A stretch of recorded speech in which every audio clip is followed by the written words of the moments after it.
off the roads, we'll get a behind-the-scenes look of what it means to be a plow driver. Plus, Madison experiences its first homicide of the year, how neighbors are reacting to a shooting. That's all coming up on News 3 Now at 10. Good evening, everyone, and thank you so much for joining us. I'm Sarah Carlson. Eric Franke is off tonight. We begin with a look at your forecast. Snow continues to come down across southern Wisconsin. Let's check in right away with Chief Meteorologist Alex Harrington. Is it still coming down? It's coming down across parts of southern Wisconsin. Additional bands are developing, and we will see additional accumulations tonight going on through Saturday as alert day conditions continue for the majority of southern Wisconsin. Much of that is already verified with considerable amount of accumulation out of that first band of snow that moved through southern Wisconsin. Still have winter weather advisories until 6 p.m. Saturday for the additional accumulation that's expected. Would not be surprised to see parts of the winter weather advisory for the rest of southern Wisconsin extended a little bit further into Saturday as we are anticipating additional bands of snow to develop. Visibilities have improved greatly. You can see where that heavy snow has moved off to the east, where visibilities are lower by Lake Michigan. Then we have 10-mile visibilities across much of the rest of southern Wisconsin, except take note of Viroqua down to 3. There's a little bit more snow developing across southern Wisconsin. Our live Edgewater Skycam showing visibilities have improved across southern Wisconsin near Lake Mendota. Earlier in our 6 o'clock newscast, it was 0 visibility. Here in Dane County, radar 3000 showing some snow showers along 151 over towards Mount Horeb and Cross Plains.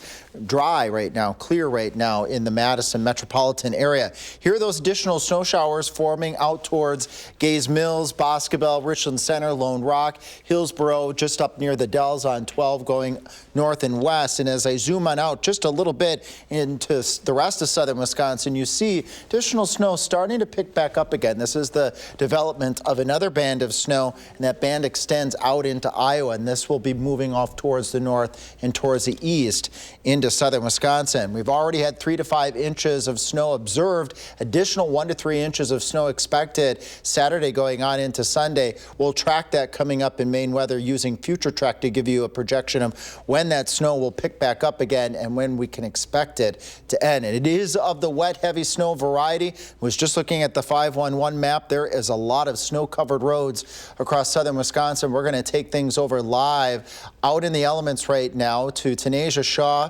Tanasia, can you give us the latest on road conditions and what folks can expect? They might be coming out from Valentine engagements and trying to get back out on the roads.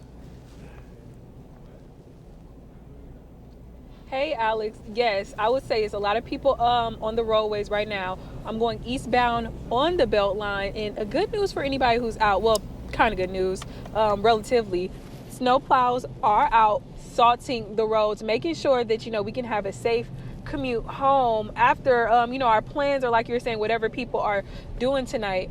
Right now on the Beltline, it's cleaned up tremendously. We've been out here for about an hour at this point, and, it's about 3 or 4 snow plows in front of this one that you're seeing right here, and they're really going to work making sure these roadways are clear. So yeah, I would say right now the road conditions for it to be a heavy snow day are relatively fine, but still, as we've been saying all day, make sure you're taking your time and really giving yourself space when driving out here. Alex, I'm going to send it back to you.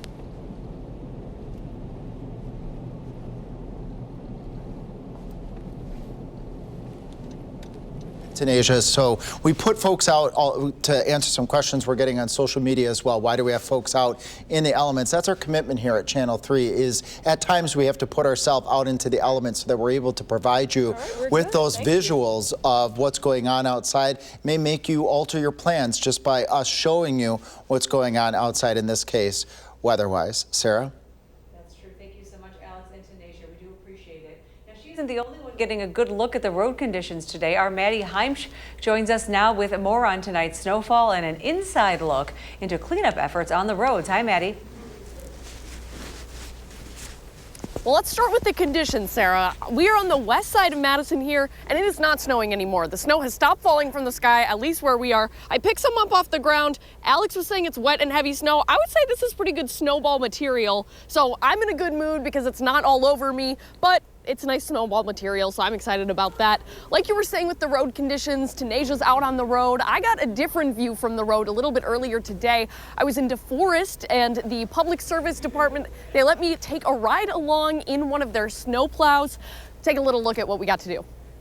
We jokingly say we're the first responders, because if we don't open the roads, it's hard for the ambulances and fire trucks, police to get where they want. Judd Blau and Greg Hall with the Village of DeForest Public Services team start snow cleanup early. When the snow happens, we can hit the ground running. Actually, even earlier than that. A few days ahead of time, we're making, probably 1,500, 2,000 gallons of brine, and then we put it in our storage tank, and then we'll go do hills, intersections, main roads. They prepare ahead of the storm, so when everyone else steers clear of the roads, they can switch into high gear. And that gear is evolving every winter.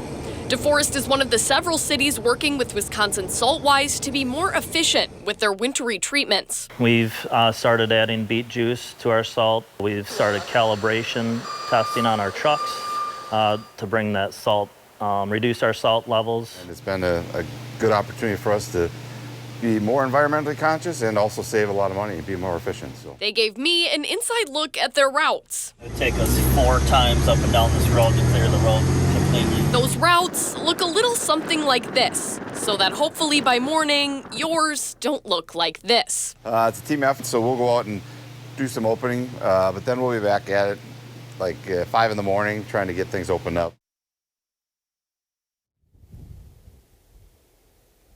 Now, plow drivers want you to remember to stay about 200 to 300 feet behind them when they're on the roads. Give them that ample space so that they can do their job, so that our commutes tomorrow morning are nice and safe. Back to you, Sarah. All right, I see that snowball in your hands. We'll want to leave that before we come back to the station.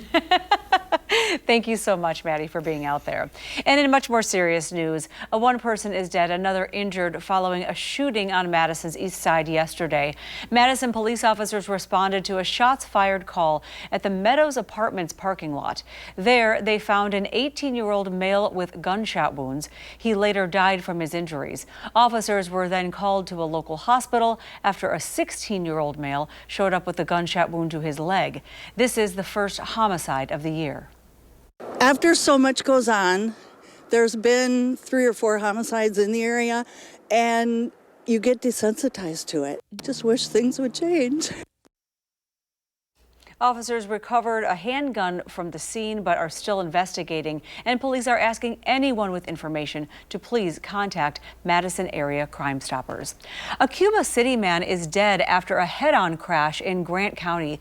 According to the Grant County Sheriff, the crash happened this morning near County Highway U and Blackjack Road. An investigation found a 54-year-old Cuba City man's car collided with another vehicle on a bridge over the Grant River.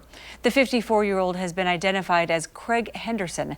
Now, he died from his injuries on the scene, and the crash remains under investigation. 3 Wisconsin girls are luckily uninjured after, look at this, their school bus was struck by a truck. A truck pulling a trailer slammed into that school bus as children were trying to get off. Now, 4 children were on board at the time, with one girl being thrown to the pavement, just leaving a small mark on her arm. Fortunately, those children were not seriously injured and decided to take the day off from school as a result. I have not been able to get rid of the adrenaline and the anxiety since last night. And even though I knew in my head what happened before I physically saw the video, after seeing the video, I think it made the anxiety so much worse as a parent, because our kids have to get off of this bus every day and get on this bus every day. No kidding. On social media, the driver of the truck is claiming that the afternoon sun was a factor. The Sheriff's Department says the incident is still under investigation. Well, today is Valentine's Day, but it is also National Donor Day. UW Health says organ donors can save up to 8 lives, and more than 75 lives can be changed through eye and tissue donation. Now, only around 3% of people die in a way to be an organ donor, so every donation is much needed. There are several ways you can register to be an organ donor, including online at heroicdeed.com or at the DMV. Wisconsinites can also sign up when they get their hunting and fishing license through the DNR, and they also can sign up when they file their tax returns this year, which is new. And then finally, if you fill out a healthcare power of attorney document, which I recommend everybody should do, that's another way that you can make your donation decision known. Currently, there are more than 103,000 adults and children waiting for organ transplants in the U.S., including 1,400 people right here in Wisconsin. Well, it's officially time for the Spirit of Service campaign as we look to honor our local veterans making a positive impact in our communities. News 3 Now is partnering with Vortex in an effort to give back to veterans. All you have to do is log on to channel3000.com and nominate a veteran in your life who is doing something good. Over the coming weeks, we will be sharing their stories, and then you get to vote and choose which veteran gets to take home a $5,000 cash prize. A winner will be announced in early April. And when we come back tonight, it's set to be a weekend full of alert days. Alex tells us what we will see next. And President Trump signs even more executive orders, the actions he took as part of his plan to downsize the government.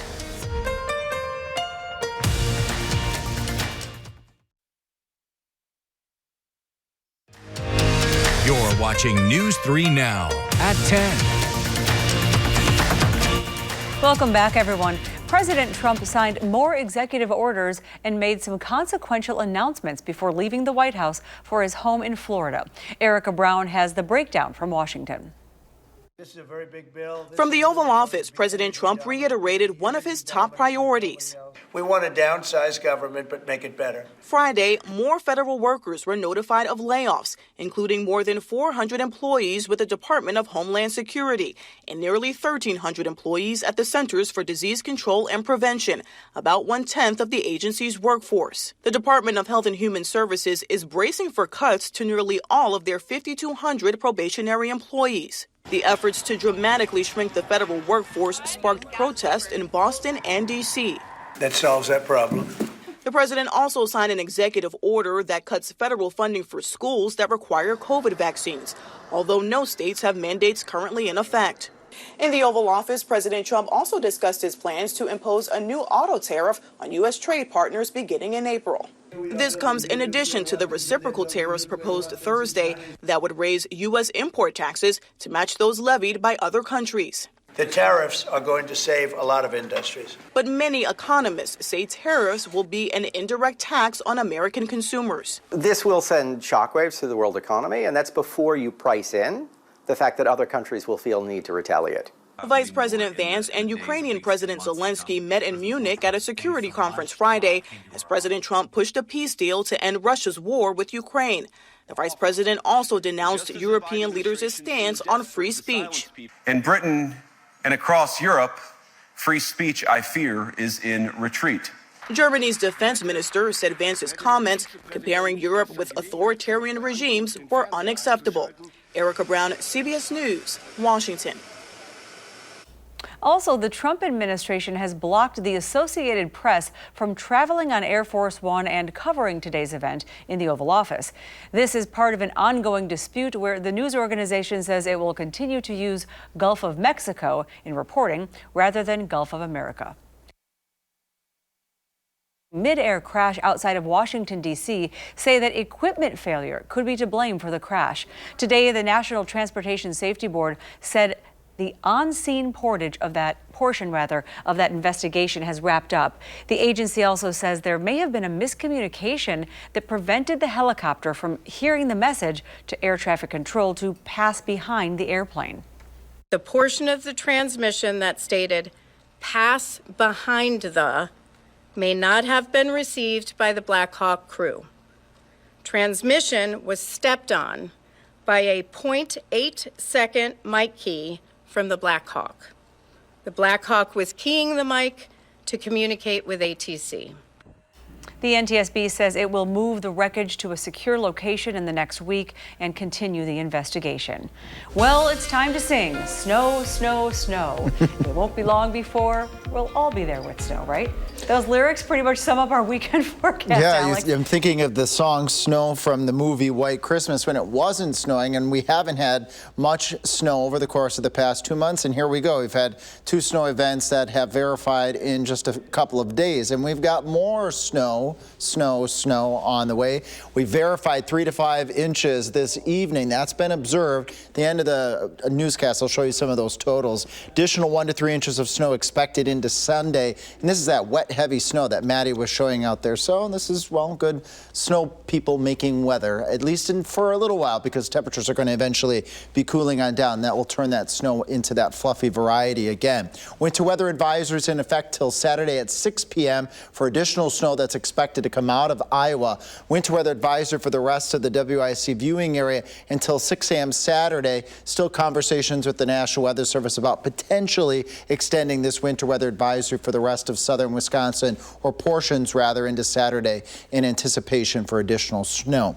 With our First Warn Weather Cam network, we're seeing just a slight reduction in visibilities here in Madison as we have just a little bit of light snow ongoing over portions of Dane County. Our Platteville Queen Bee Radio First Warn Weather Cam, and we've got a network of these across southern Wisconsin showing really good visibility at this time. But that was not the case during our 4 and 5 and 6 o'clock newscasts, where we had near zero visibility at times, both in Madison, verified, and in Janesville, and in our other camera in Platteville. Here's that light snow that we're seeing on the Edgewater Skycam right now that extends west towards Arena along Highway 14. There's some additional bands of snow that are developing. We will see on and off snow shower activity throughout the nighttime before more persistent snow likely develops as we get into Saturday. Additional snow developing here, a new band here out towards Richland Center, west towards Harpers Ferry and Gaze Mills, right along 61 going north towards Viroqua, and that band extends further into Iowa. So additional banding right now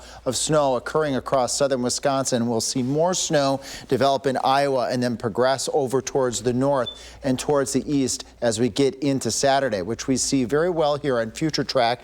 It shows this brief overall lull with a little bit of snow activity across southern Wisconsin. But as I step forward here and we get into the 6 a.m. time frame, watch what comes out of Iowa towards Prairie du Chien, stretching up to Mineral Point. As we get into the daytime on Saturday, another wave of light to moderate snow across much of southern Wisconsin, continuing into the evening hours on Saturday, with a few snow showers and flurries still lasting into Sunday.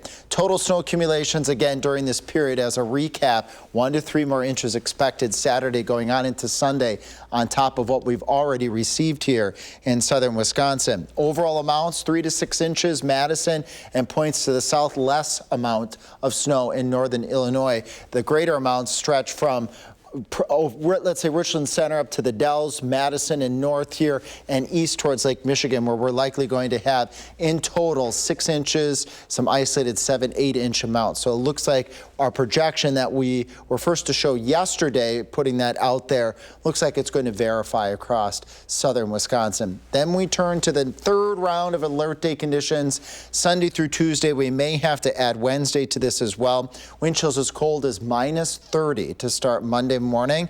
Likely going to see some 2-hour delays with area schools, as wind chills that cold are in the very dangerous category, staying in the -25 to -30 range Tuesday morning, and a repeat again on Wednesday morning. Look at the actual air temperature Tuesday morning, -13. With this deep snowpack out there, not going to be shocked to see actual air temperatures as cold as -20. Then we slowly work our way out of this polar plunge as we move forward in time. Finally, temperatures getting back closer to normal by the time we get to the end of the 10-day. And again, at the end of our newscast, we'll show some of those totals and have a nice Valentine's Day present for you as well. And still to come in sports, the Badgers got off to a great start in Columbus, but could they hold on and win? The answer next on News 3 Now.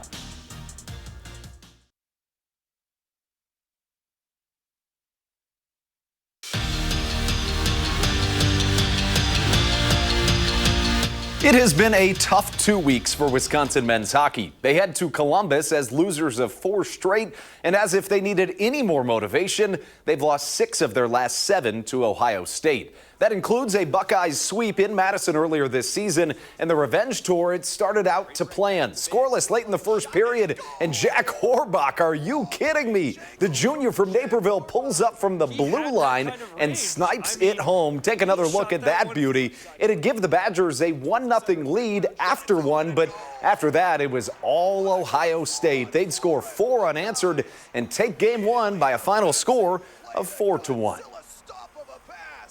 For as good as Wisconsin men's hoops has been this year, and they've been great, there is a glaring problem when you look at their resume. Only one of their 19 wins has come against a team that's currently ranked. But tomorrow, they'll have a chance to correct that and then some. They go to West Lafayette to play 7th-ranked Purdue, and the team knows what's at stake. To prove that they are legit, they need to beat an elite contender. This opportunity is fun. You know, as a kid, you live for these moments, for the big games, you know, the countdowns, you know, for these games like that. It's exciting. So, you know, we try not to worry about, like, what comes with the result of the game, but more so just being in the game, being excited to play in that game. So, you know, whatever happens, happens, but, you know, my guys will be ready. Staying with the Badger men, the awards, they just keep coming in for John Tonje, as they should. He was named to the Naismith Award midseason team today, which names the top 30 players in the country. The transfer guard leads Wisconsin with 19 points per game and has led his team to 19 wins already this season. The last Badger to win the Naismith Award was Frank Kaminsky 10 years ago.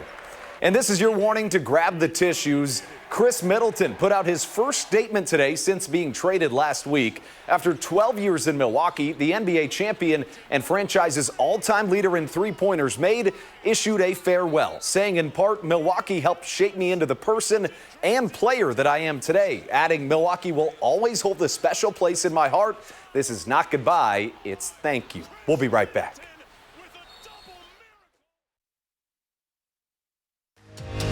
You're watching News 3 Now at 10. Well, happy Friday and happy Valentine's Day, Yes, everyone. yeah. And what a week with weather, right? What a week, yes. We've made up for quite a bit of the snow drought that we were in. We put a good dent in that. We've got more snow to go. Another 1 to maybe 2, maybe 3 inches of snow are expected as we go into the Saturday and into the Sunday time frame. If we take a quick peek at our graphics, that 1 to 3 inches. Again, we could be looking at continuation of alert day conditions going on into Sunday. And this is that wet, heavy variety. Alert day conditions go all the way through Tuesday, and Wednesday morning we might have to add that as well, with wind chills as cold as -20 to -30 below zero, and it takes all the way to the end of the 10-day to get back to normal. Here are the preliminary totals. A lot of 4-inch amounts. We've verified. Jane's let 3 inches, and then here's that Valentine's Day present. Thanks, Jenny, for sending us this photo of your dog in the snow. What a perfect way to end the week. Thank you, Alex, and thanks so much for joining us, everyone. Have a great night.